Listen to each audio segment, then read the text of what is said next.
Айжан таксиден түсіп, қолындағы жалғыз чемоданына ұзақ қарап тұрды. Бар жоғы 5 жыл. 5 жыл бұрын осы үйден ақ көйлек киіп, үлкен үмітпен ұзатылып шығып еді. Енді міне, бақыт іздеп кеткен табалдырығына бақытсыз болып қайта оралды. Есікті анасы ашты. Салиха апай қызының жаутаңдаған жанарын көргенде ақ бәрін түсінді. Ешқандай сұрақ қоймастан, бауыр еті баласын бауырына басып, еңіреп қоя берді. Құлыным-ай, келдің бе? Алайда үйдің ішіне кіре бергенде, төргі бөлмеден шыққан жеңгесі Наргиздің аяқ алысы Айжанның жүрегін мұздатып жіберді. Наргиз есік көзінде керіліп тұрып, қонаққа келген адамды емес, жауын көргендей суық қарай қалды. Оның аяқ астынан пайда болған күлкісінде, сөзінде де ұлы тікен бар еді. Ойбай-ау, бұл кім? Айжан ба? Немене, чемоданыңды арқалап келіпсің ғой. Қонаққа ма әлде бір жола ма? Деді Наргиз, даусын әдейі қатты шығарып. Бір жола келді, деді анасы қызын қорғаштап. Өз үйі ғой, симайды дейсің бе? Наргиз мырс етіп күлді де, ас үйге қарай беттеді. Әрине өз үйі ғой, тек қазір заман басқа. Ел жұрт не дейді? Айжан байдан қайтып келіпті деген сөз ертең бүкіл ауылға жайылады. Менің де 2 балам өсіп келе жатыр. Солардың болашағына кір келтірмесе болғаны. Айжан ештеңе айта алмады. Төмен қарап чемоданын дәлізде қалдырды. Өзінің бұрынғы бөлмесіне кірсе, ол жер қазір Наргиздің балаларының ойыншықтары мен ескі құсқы заттары толып кетіпті. Оған төркіндегі төр емес, босағадағы бір бұрышта бұйырмайтындай сезілді. Сол түні Айжан көз ілмеді. Қабырғаның ар жағынан Наргиздің ағасына айтқан сыбыры естіліп жатты. Қашанғы отырады? Бір апта ма, бір ай ма? Айт бауырыңа, тезірек есін жинасын. Бұл үй жетім жесірлердің панасы емес. Айжан жастығын құшақтап үнсіз жылады. Ол бұл үйге бақытсыздығын арқалап келген еді. Бірақ мұнда оны одан да үлкен сынақ жеңгенің қорлығы күтіп тұрғанын енді ғана түсінді. Таң ертемен үй іші Наргиздің қабағынан басталған суықпен оянды. Айжан ерте тұрып, ас үйді жинап, шай дайындап қойған еді. Ол осылайша жеңгесінің көңілін тауып, артық жүк емес екенін дәлелдегісі келді. Бірақ Наргиз ас үйге кіре сала мұрнын шүйіріп, мына шай неге сонша қою? Сүтінде тым көп құйыпсың. Біздің үйде үнемдеу дегенді білмейтін бе едің? Деп саңқ ете қалды. Айжан үндемеді. Тек басын төмен салып, дастархан шетіне отыра қалды. Сол кезде ұйқыдан тұрып жұмысқа асыққан ағасы Серік кірді. Ол қарындасына жаны аши қарағанымен әйелінің мінезін білетін. Айжан қалайсың? Жайланып алдың ба? Деді Серік. Иә аға, рахмет, деді Айжан. Наргиз күйеуінің алдына кесесін тарс еткізіп қойып, қайдағы жайланған? Мына отырған чемоданы дәлізде кесе көлденең жатыр. Өтуге орын жоқ. Бөлмесіне де симайды. Бәрін жайпап тастапты. Серік, сенімен сөйлесуім керек, деді Наргиз. Екеуі аулаға шыққанда, Айжан ашық тұрған терезеден олардың әңгімесін еріксіз естіді. Осы аптаның соңына дейін шешім шығар, деді Наргиз. Елден ұят, қайтып келген қарындасың үйінде жатыр, деген сөз маған керек емес. Көршілердің бәрі сұрап жатыр. Кімге керек мұндай мазасыздық? Егер бір айдан асса, мен өз төркініме кетемін, балаларды алып. Наргиз, қойсаңшы, ол менің жалғыз қарындасым ғой. Барар жері жоқ, деді Серік. Барар жері болмаса тапсын. Жұмыс істесін, пәтер жалдасын. Бұл үй біздің отбасымыздың оясы. Мұнда 3-ші адамға орын жоқ. Қонақтың да мерзімі болады, деді Наргиз, соңғы сөзін шегелеп. Айжанның тамағына өксік тығылды. 5 жыл бұрын осы аулада ол ұзатылып жатқанда жеңгесі бақытты бол айналайын деп жылап шығарып салған еді. Сол Наргиз бүгін оны 3-ші артық адам деп атап отыр. Кешкісін Наргиз Айжанға жаңа бір жұмыс тауып берді. Мына балалардың киімдерін қолмен жуып шық. Машина бұзылып тұр, деді ол өтірік айтып. Сосын қосып қойды. Бос жатқанша осы үйге бір пайдаң тисін. Төркінге келген қыздың төрден орын алмасын дегенді ұмытпа. Айжан түн ортасына дейін мұздай сумен киім жуды. Оның нәзік саусақтары суықтан қызарып, жаны жараланып жатты. Бірақ ол білмеді, бұл тек қаталдықтың басы ғана екенін. Наргиз оны өз еркімен кетіру үшін бұдан да сорақы жоспарлар дайындап жүреді. Уақыт жылжыған сайын Наргиздің қысымы үдей түсті. Үйдегі барлық ауыр жұмыс сиыр сауудан бастап аула сыпыруға дейін Айжанның мойнына ілінді. Наргиз болса көрші көлемге байғұс қайын сіңілім ғой, іші пыспасын деп ермек тауып беріп қойдым. Әйтпесе жатып алып ойға бата береді екен деп өзін қамқоршы етіп көрсетті. Бір күні таңертең Наргиз ас үйге кіріп, Айжанның алдына бір құшақ кірді тастады. Мыналарды жуып үтіктеп қой, сосын түскі асқа манты түй. Айжан шаршаңқы дауыспен, жеңге, басым қатты ауырып тұр еді, сәл жата тұрсам бола ма деді. Наргиздің көздері атыздай болып шыға келді. Не дейді?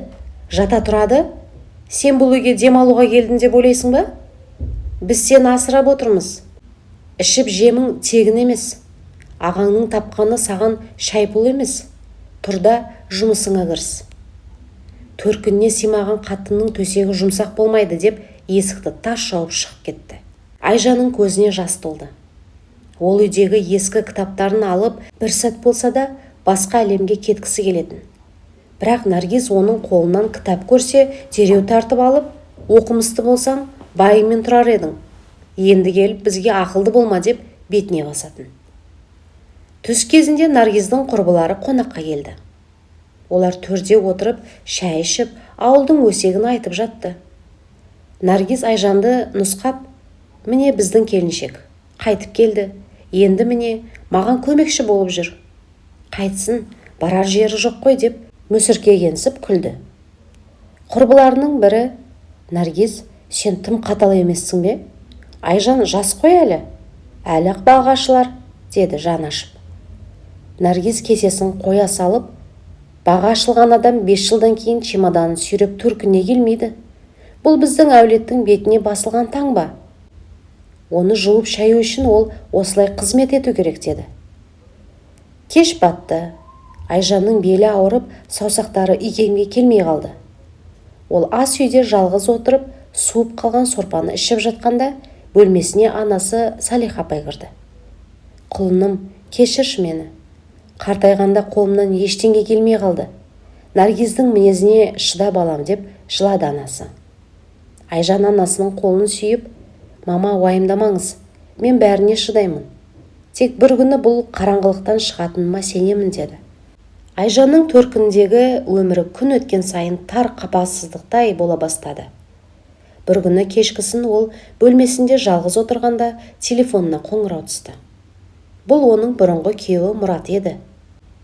5 жыл бір жастықта басы қосылған адамның дауысын естігенде Айжанның жүрегі дір ете қалды. Айжан, кешірші мені, мен қателестім. Сен кеткелі үйдің берекесі қашты. Қайтып келші, бәрін жаңадан бастайық, деді Мұрат. Айжан үндемеді. Көзінен жас парлап, өткен күндері есіне түсті. Дәл осы сәтте есіктің сыртында тың-тыңдап тұрған Наргиз бөлмеге басып кірді. Ол Айжанның қолынан телефонды жұлып алып, айғайға басты. Әне, мен айтпап па едім? Бұл әлі де сонымен сөйлесіп жүр. Ел жұртқа ажырастым деп масқара қылғаның аз ба?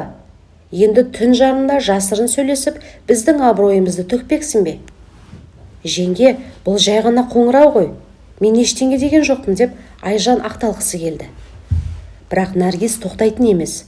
Ол дәлізге шығып, ұйқыда жатқан серікті оятып, бүкіл үйді басына көтерді. Тұр, қара қарындасының қылығын. Біз мұны асырап, бағып отырмыз, ал бұл болса түнделетіп байымен сыбырласып жатыр. Ертең тағы бір пәлеге қалсақ, кім жауап береді? Сенің беделің қайда? Менің балаларым ертең мұндай тәрбиесіз әпкесіне қарап не болады? Серік ашумен Айжанның бөлмесіне кірді. Оның көздері қанталап кеткен еді. Айжан, бұл не масқара? Егер кеткің келсе қазір-ақ кет. Бізді елге күлкі қылма. Айжан ағасына қарап, аға, сіз де ме? Сіз де маған сенбейсіз бе? Ол өзі хабарласты, деді. Наргиз Айжанның чемоданын шкафтан суырып алып, киімдерін дәлізге шашып тастады. Кет, қайда барсаң сонда бар. Мұратқа барасың ба, әлде көшеде қаласың ба, маған бәрібір. Бірақ бұл үйде бұдан былай саған орын жоқ. Намысы жоқ әйелге біздің шаңырақ тарлық етеді, деп Айжанды иығынан итеріп сыртқа шығаруға тырысты. Анасы Салиха апай араша түспек болып еді, Наргиз оны да итеріп жіберді. Айжан өзінің ең жақын адамдарының ағасы мен жеңгесінің мұншалықты қатыгез боларын ойламаған еді. Түнгі суықта қолында шашылған киімдерімен ол аулада қала берді. Ағасы Серік үндеместен бөлмесіне кіріп кетті. Наргиз есікті іштен іліп, шамды өшірді. Қараңғы түнде суық желдің астында Айжан жалғыз қалды. Ол сол сәтте бір нәрсені түсінді. Бұл оның өміріндегі ең ауыр түні, бірақ сонымен бірге жаңа өмірдің бастауы болуы тиіс еді. Ол бұдан былай ешкімге жалтақтамайтынына, ешкімнің алдында бас имейтініне іште серт берді. Бірақ Наргиз мұнымен тоқтамады. Ол Айжанды тек үйден қуып қана қоймай, оның атын бүкіл ауылға масқара ету үшін келесі жоспарын құра бастады. Түнгі суықтан соң Айжанды анасы жалынып жүріп үйге қайта кіргізді. Бірақ Наргиздің қабағы бұрындағыдан да қатайып қалған. Ол Айжаннан құтылудың ең тиімді жолы оны біреудің босағасына байлап беру екенін түсінді. Бір күні кешкісін Наргиз үйге жасы келіп қалған әйелі қайтыс болған көрші ауылдың адамы Хамит ақсақалды ертіп келді. Хамит Айжаннан 15 жас үлкен, мінезі ауыр, 4 баласы бар адам еді. Міне Айжан, танысып қой. Хамит ағаң сыйлы адам, деді Наргиз, жүзіне жалған күлкі үйіріп. Өзіңе де, бізге де тыныштық керек. Сенің жағдайыңды түсінетін, басыңнан сипайтын ер азамат осы. Төркінде жатып семіре алмайсың. Хамиттің үйіне барып, балаларына ана бол. Айжанның төбесінен мұздай су құйып жібергендей болды. Жеңге, не айтып тұрсыз? Менің тұрмысқа шығатын ойым жоқ. Мен жұмыс істеп, өз күнімді өзім көргім келеді, деп қарсылық танытты. Наргиз кесесін үстелге тарс еткізіп қойды. Жұмыс? Саған кім жұмыс береді? Атың шыққан, байдан қайтқан қатынды кім сыйлайды? Хамит ағаң сенің соңғы мүмкіндігін. Егер бұдан бас тартсаң, ағаң екеуміз сені көшеге шығарып саламыз. Бұл үй жетімхана емес. Ағасы Серікте төмен қарап отырып, Айжан, жеңгеңдікі дұрыс. Саған қамқор болатын адам керек. Хамит өте жақсы кісі, деді, әйелінің айтқанынан шыға алмай. Сол сәтте Айжан өзінің бұл үйде тек қана зат сияқты саудаға түсіп жатқанын сезді. Наргиз оны адам ретінде емес, тезірек құтылу керек артық жүк ретінде көріп отыр еді. Мені сатпақшыздар ма, деді Айжан. Жеңге, сіз өзіңіздің де қызыңыз бар екенін ұмытпаңыз. Ертең оның да алдынан осы күн келсе не істейсіз? Наргиз орнынан атып тұрды. Аузыңа ие бол. Менің қызым сен сияқты сәтсіз емес. Сенің бақытсыздығына біз кінәлі емеспіз. Түнде Айжан бөлмесінде отырып, Наргиздің Хамитке сыбырлап жатқанын естіді. Аға, қалың малын сәл көбірек берсеңіз болды. Қалған мен реттеймін. Қыз көнеді, барар жері жоқ. Айжан мұның бәріне шыдауды тоқтату керек екенін түсінді. Ол сол түні жасырын түрде қалаға кететін автобустардың кестесін қарап, таң атпай қашуға бел буды. Бірақ ол Наргиздің оның бұл жоспарын сезіп қойған және Айжанның соңғы үмітін сөндіру үшін жұмыс іздеген жеріне барып масқараламақ болғанын білмеді. Айжанның бойында бұрын болмаған бір қайсарлық оянды. Ол енді қайтып келген қыз емес, өз тағдыры үшін күресетін әйел болуға бекінді. Таңғы шық кетпей жатып, Айжан қалаға қашатын автобусқа үлгерді. Оның мақсаты біреу ғана еді. Жұмыс тауып, Наргиздің асырауынан құтылу. Ол қаладағы үлкен тігін шеберханасына жұмысқа орналасты. 5 жыл бойы үйде отырып, ұмыта бастаған өнері оған жан бергендей болды. Бір апта бойы Айжан тыныш алып, өзін адам ретінде сезіне бастады. Бірақ Наргиз оны жайына қалдыруды ойламаған еді. Тілазар қайын сіңілім қашып кетіп, мені Хамиттің алдында масқара қылды деген кек оның ішін өртеп бара жатты. Наргиз Айжанның қайда екенін сұрастырып тауып, шеберханаға баса көктеп кіріп келді. «Әне, байдан қайтқан тәртіпті қыздың түрі», деп айғай салды Наргиз жұмысшылардың көзінше. «Бастығыңыз қайда? Мына әйелдің кім екенін білесіздер ме? Өз отбасын тастап, туған ағасын жерге қаратып, түнделетіп қашып келген арамза. Бұл ертең сіздердің мүліктеріңізді де ұрлап кетеді». Айжанның қолындағы мата жерге түсіп кетті. Әріптестері оған таңдана, кейбірі жеркене қарай бастады. «Жеңге, доғарыңыз, не істеп тұрсыз?» деді Айжан. «Мен бе? Мен сенің бетпердеңді ашып тұрмын. Сені Хамит сияқты алтын адамға тұрмысқа бермек болдық, ал сен болсаң ұяттан бездің. Мынандай сәтсіз әйелді жұмыста ұстау ұжымның абыройынан нұқсан». Наргиз бастықтың бөлмесіне дейін барып, Айжан туралы жалған өсектерді жаудырды. Бастық Айжанды шақырып алып: «Қарағым, сен жақсы тігесің, бірақ бізге мұндай айқай-шу мен отбасылық даудың керегі жоқ. Ұжымның тыныштығы маңызды. Кешір», деді де оны жұмыстан шығарып жіберді. Айжан көшеде қалды. Наргиз оның соңынан келіп мысқылдап күлді. «Көрдің бе? Сен ешкім емессің. Сен тек біздің үйде, біздің айтқанымызбен ғана күн көре аласың. Қазір-ақ ауылға қайтасың да Хамитке тұрмысқа шығасың». Айжан сол сәтте қатты сынды. Оның жанарындағы үміт оты сөніп бара жатқандай еді. Бірақ дәл осы сұрқы қашқан сәтте оның өшінде өшпейтін бір ашу оянды. Ол Наргиздің көзіне тіке қарап: «Мені одан сайын құлатқыңыз келді ме? Бірақ ұмытпаңыз, жеңге, ең түбіне түскен адам ғана жоғарға қатты серпіле алады. Сіз менің жұмысымды тартып алсаңыз да, намысымды тартып ала алмайсыз», деді. Сол күні кешке Айжан ауылға қайтып келді. Наргиз жеңіске жеттім деп ойлады.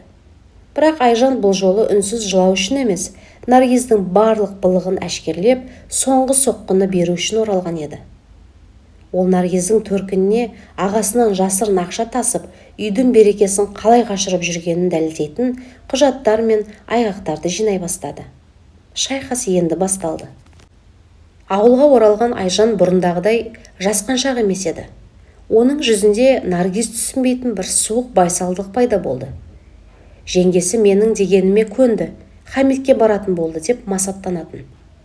Той қамына кірісіп кетті. Алайда Айжанның жоспары мүлдем басқа еді. Кешкі аста бүкіл отбасы, соның ішінде Серік пен Хамит ақсақалды жиналды. Наргиз төрде отырып билік айтып жатты. «Міне, бәрі орнына келді. Айжан, ертең Хамит ағаңның үйіне көшесің. Біз саған батамызды бердік», деді ол тәкаппарлықпен. Айжан орнынан ақырын тұрып, қолындағы папканы үстелдің үстіне қойды. «Жеңге, асықпаңыз. Көшпес бұрын ағам екеуіңіздің араларыңыздағы бір кішкентай құпияны ашып кетейін», деді ол. Серік таңдана қарады. Наргиздің түсі бұзылып кетті. «Бұл не тағы? Немене сандырақтап тұрсың?» Айжан папканы ашып, ішіндегі қағаздарды ағасына ұсынды. «Аға, сіз соңғы 2 жылда үй салуға балалардың болашағына деп жинаған ақшаңыздың қайда кеткенін білесіз бе? Наргиз жеңгем сізге банкте жатыр деп өтірік айтып келді. Шын мәнінде ол ақшаның бәрін өз төркініне, інісінің қарыздарын жабуға және анасының атына үй алуға жұмсаған. Міне, банк транзакциялары мен түбіртектер. Мен мұны қалаға барғанда заңгер таныстарым арқылы анықтадым». Үй ішінде өлі тыныштық орнады. Серік қағаздарды оқыған сайын қолы дірілдеп, Наргиздің беті сұрланып, ештеңе айта алмай қалды. Ол Айжанды сәтсіз деп мұқатып жүргенде, өзінің үлкен алаяқтығы ашылып қалғанын күтпеген еді. «Наргиз, бұл не?» деді Серік, бірақ қорқынышты дауыспен. «Хамит ақсақал мұндай шуды көрген соң, маған мұндай даулы үйдің қызы керек емес деп, ештеңе деместен шығып кетті». Наргиздің құрған жоспары күл талған болды. Айжан чемоданын алып есікке беттеді. «Мен бұл үйден кетемін, бірақ байдан қайтқан сорлы болып емес, өз намысын қорғай алған әйел болып кетемін. Аға, анама мен көмектесемін, қалада пәтер жалдап, қасыма аламын. Ал сіз өз өміріңізді кіммен бөлісіп отырғаныңызды енді білесіз. Арада 1 жыл өтті. Айжан қалада жеке тігін ательесін ашты. Оның шеберлігі мен қайсарлығы көптеген тұтынушыларды тартты. Ол енді бөтен босағада телміріп отырған жоқ. Өз шаңырағының иесі атанды. Анасы Салиха апай қазір қызының қасында, бақытты. Ал Наргиз болса, Серіктің сенімінен бір жола айырылып, ауылдағы беделінен жұрдай болды. Ол кезінде қудаланған қайынсіңлінің табысты әйел болғанын естігенде, іштей өкінгенмен енді кешеді. Өз үйіне симай қалған сәт өмірдің соңы емес, жаңа биік белестің бастауы ғана. Шыны шытынаса да, одан асыл тас жасауға болады екен.